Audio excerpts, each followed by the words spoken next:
You're listening to Learning Leader Spotlight, interviews with corporate L&D leaders. On each episode, we sit down with key industry experts to discover more about what's happening in the world of learning and development, from current trends and insights to the most valuable lessons learned along the way. Join us for a fresh perspective on all things training and the best direction forward. So, hi, everyone. Welcome to another episode of the Learning Leader Spotlight. We like to interview the learning leaders of today to help the learning leaders of tomorrow. My name is Lori Fancher. I'm a relationship manager with Training Pros. And here at Training Pros, we like to say when you have more projects than people, let us help you find the best consultant to start your projects with confidence. So today I'm super excited to have Rachel Bolton here. I met Rachel recently at the Brandon Hall Group's conference, and she is amazing. You guys are really going to love this episode. So welcome, Rachel. Yes, thank you so much, Lori. It's good to be here with you. Absolutely. Okay, so let's just jump right in. Yeah. What is your, in a 60-second overview? Tell us all about Rachel Bolton. What do you do on a day-to-day basis in the field of L&D? Well, thank you. Rachel Bolton. I'm currently Director Enterprise Leadership Development at Stanley Black & Decker. I've spent years in the talent development, leadership development space. And what I basically do, Lori, is I help companies build leaders. Better leaders is what I like to say. I'm a leadership development strategist. And what I mean is I don't just do leadership development. I also parlay that into a little keynote speaking, panelist contributions, just as you mentioned with Brandon Hall. And I also call myself a workshop whisperer. I'm pretty good at facilitating workshops and designing programs that really stick. I've had over 20 years in the field across different organizations. I've been at Home Depot. I spent some time at leadership development at Wesco and now at Stanley Black & Decker. And no matter which organization, wherever I land, my job and goal is to help turn high potential leaders or high potential associates into rockstar leaders, high impact leaders. And there's a lot of ways we do that. We can do it through coaching, facilitation, different experiences like workshops, etc., that people actually remember. So that's been my drive and passion. And I am currently scaling some leadership development workshops at Stanley Black & Decker. That sounds amazing. I am sure that they are so happy to have you there at Stanley Black & Decker with your background and your experience. And I saw you in action speaking on leadership development, and it's very exciting. So what about L&D first attracted you to the field, Rachel? Well, that's a great question because those who know me and know my background, I actually started out in sales, which should not startle anyone. I'm a big people person and I love matching solutions to problems. And so I started in sales and did really well. And I had a leader who noticed as I did well, I would turn around and share it with my team or with other people like, oh, this customer of mine just bought a case of these air filters and here's how I upsold them. And so I had this natural propensity, Lori, to teach back to others. And that leader noticed it and pulled me to the side and said, Rachel, have you ever considered training or learning roles? And the cheeky joke that I said back to him, Lori, was, no, I don't want to be a trainer. Trainers are the people who can't do it. Like gym teachers, right? Like you think, oh, they're a teacher because they can't do. And that was a misconception big time. He encouraged me to shadow that individual and sort of learn what their day-to-day was like. And immediately I was hooked. Once I saw the light bulb go off for someone when they closed that first sale that they were nervous about before, it was addictive. And ever since, I moved into a sales training role, then to a leadership training role, and then into leadership development. Awesome. Yeah. Awesome. Yeah. So what are the most impactful changes that you've seen in our field in the last few years? Well, I'm sure everybody's going to say AI, right? AI coming into the space has certainly been disruptive, but also an incredible productivity tool, depending on how you see it. I definitely believe it's been beneficial for learning and development professionals and isn't something that we should shrink from or worry about. But I've also seen an increase in micro learnings or sort of micro burst learnings, where instead of a 2-day event, for example, you give individuals the options to take maybe a 30-minute course or a 15-minute coaching session, right? Sort of those smaller bite-sized pieces instead of the large scale programs are starting to shift a little bit. And I think that speaks to where our society is and the speed of learning and the speed at which people really want to gain competence in a certain skill or in a certain area. So between AI and some of those micro learning courses, I've seen a lot of that across the 3 different organizations that I've been in lately. So where, Rachel, do you see us headed in the next few years? Well, I've got to say my crystal ball might be a little foggy. I can't predict the future too much, but just based on trends, I definitely believe that the rise of generative AI is going to have a symptom or a byproduct in terms of human skills or what I call power skills, right? Yes, we know that these tools can help us author things quickly, generate and brainstorm content quickly, but that is also going to have the lateral effect of, well, then how do we make sure that the human skills that AI cannot do are still strong, still present in our businesses? And some of those are, for example, resilience, right? The ability to fail fast and then keep going, innovate despite maybe failures or setbacks. I think resilience is a huge skill that's going to need to be really, really trained over the next couple of years. And it's not just due to AI. I also believe it's due to just the world we're in, Lori. It's day to day, everything changes month to month, year to year, even administration to administration. So I believe just leaning into and really championing those, I call them power skills because we call them soft skills, but they're not soft at all. Leaning into those is going to be incredibly important in the next 5 to 10 years because we know that that technology is a tool, but it's not how we do business. We do business with handshakes, we do business on virtual calls, face to face, human to human. So I think that's going to be a imperative focus is not letting the tech get away from us and still keeping the human at the heart of it.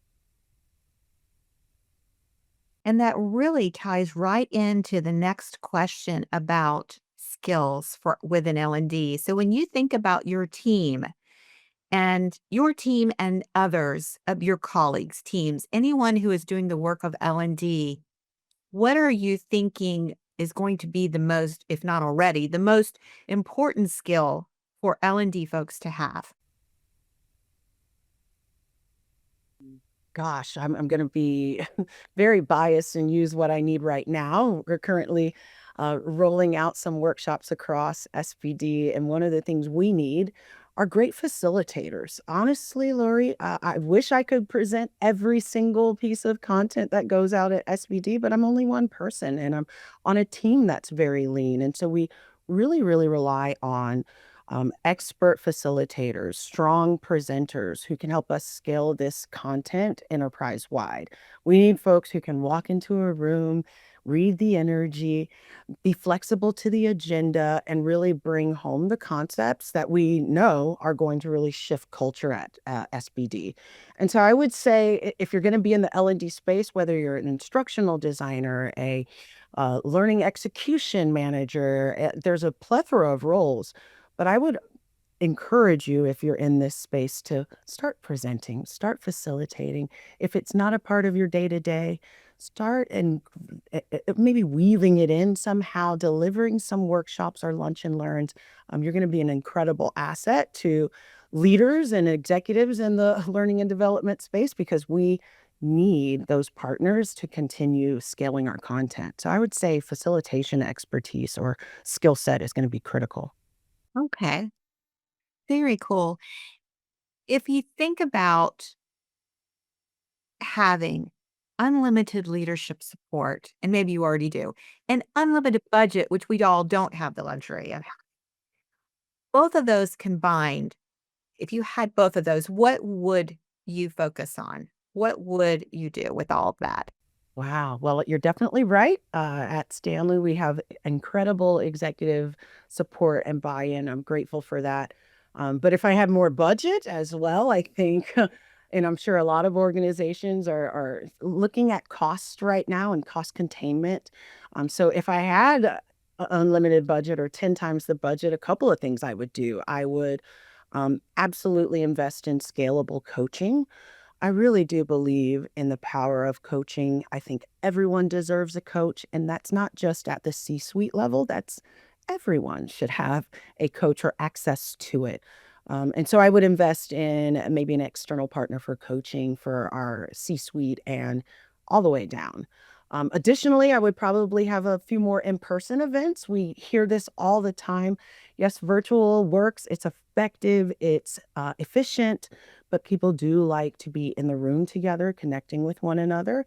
The survey results we get after people have been at a 2-day event or a 3-day event far supersede the ones that we get when we are just delivering virtually. So I would encourage and start to plan some of those impactful in-person, face-to-face trainings or workshops. So I'd probably pour it into coaching. I'm a big proponent of coaching, but absolutely, I know that the business loves getting together face to face and working in rooms together, not just Zooms together, you know? Yes, absolutely. And I see a trend heading in that direction too. A lot less virtual and a lot more in person. Yeah. Like you said, goes back to having those critical facilitation needs. Yes, they tie together. Exactly. So when I think about coaching, um, I also think about mentoring. Okay. So if you're thinking about those that have influenced Rachel and your success in the L&D field over time, who comes to mind as a mentor that was really key to all of this happening for you?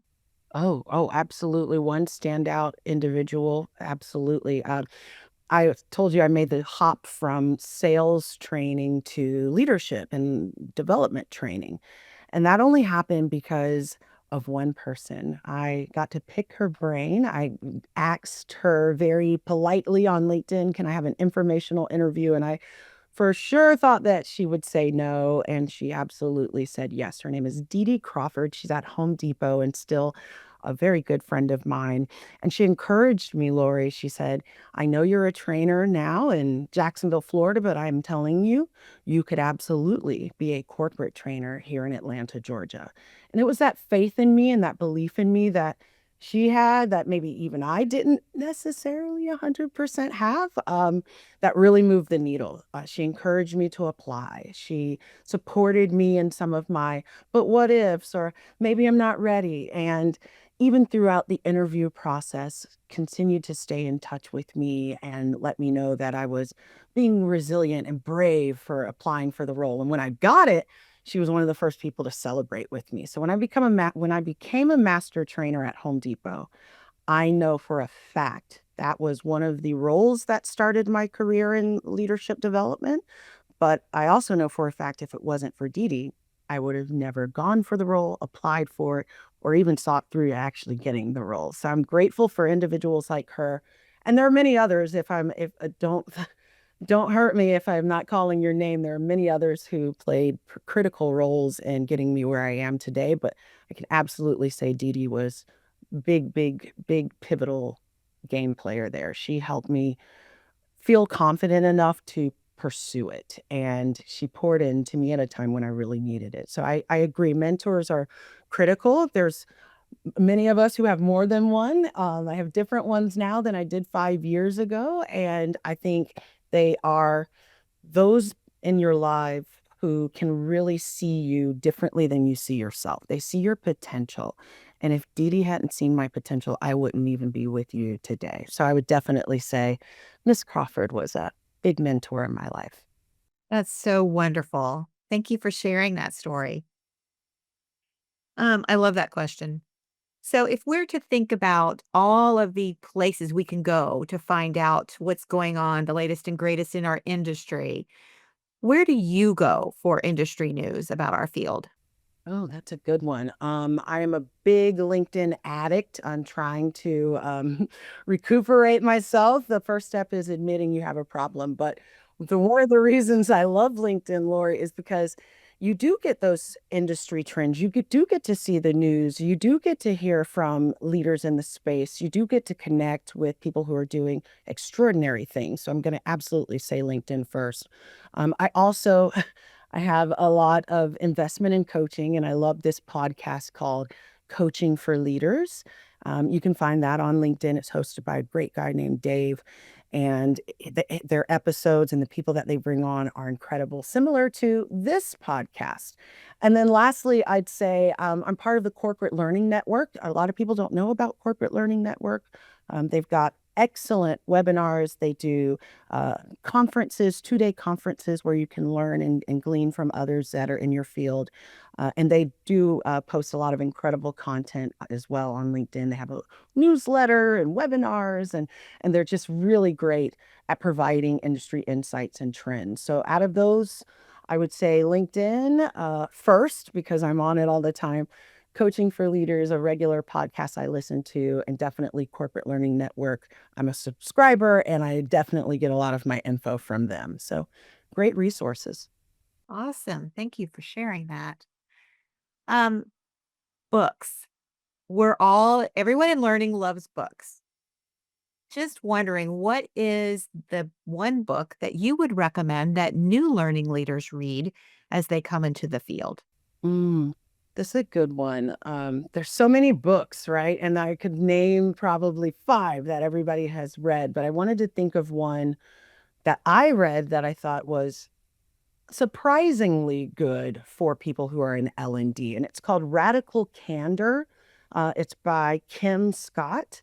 And the reason I like this book is because in my world, we design leadership development programs at times for entire workforces, talent forces. And before you can design any curriculum or a program, you need to understand the basics: how to give feedback, how to have hard conversations, how to show up with courage, those kinds of things.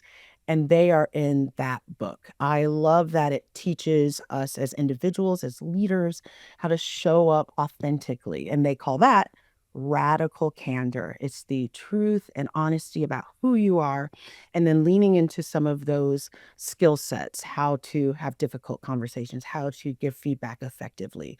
And if you can read and get through that whole book, then you are ready, absolutely ready to start designing programs, iterating, scaling, thinking about content creation. I would say that's a great foundational book, and it's a very easy read. So Radical Candor, one of my favorites. Thank you. I've heard nothing but good things about it. I have not read it myself yet. But it's good. Have to check. Well, thank you so much for Sure. being our guest today on the Learning Leader Spotlight. As Yeah. a token of our appreciation, we'd like to plant 5 trees in your name. Oh, good. We have planted over 3,500 trees in the last few years since we've been doing this. Our charity is World Reforestation. So at Training Pros, we're very committed to this effort. And so to that 3,500 number, we'll add your 5 trees. Um, so thank you again for being our guest today on the Learning Leader Spotlight.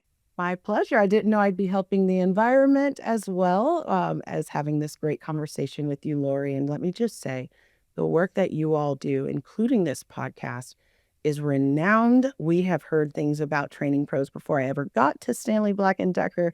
So you are making an impact in this industry too. So thank you for having me. Absolutely. Thank you. So thank you everyone for joining us on this episode of Learning Leader Spotlight. I hope you enjoyed it as much as I did, and have a wonderful rest of your day. Thank you, everyone. Thanks for joining us for the latest episode of Learning Leader Spotlight, interviews with corporate L&D leaders. You'll find links in the show notes to any resources mentioned on today's show. If you're enjoying our podcast, please subscribe so you never miss an episode, and leave us a 5-star review.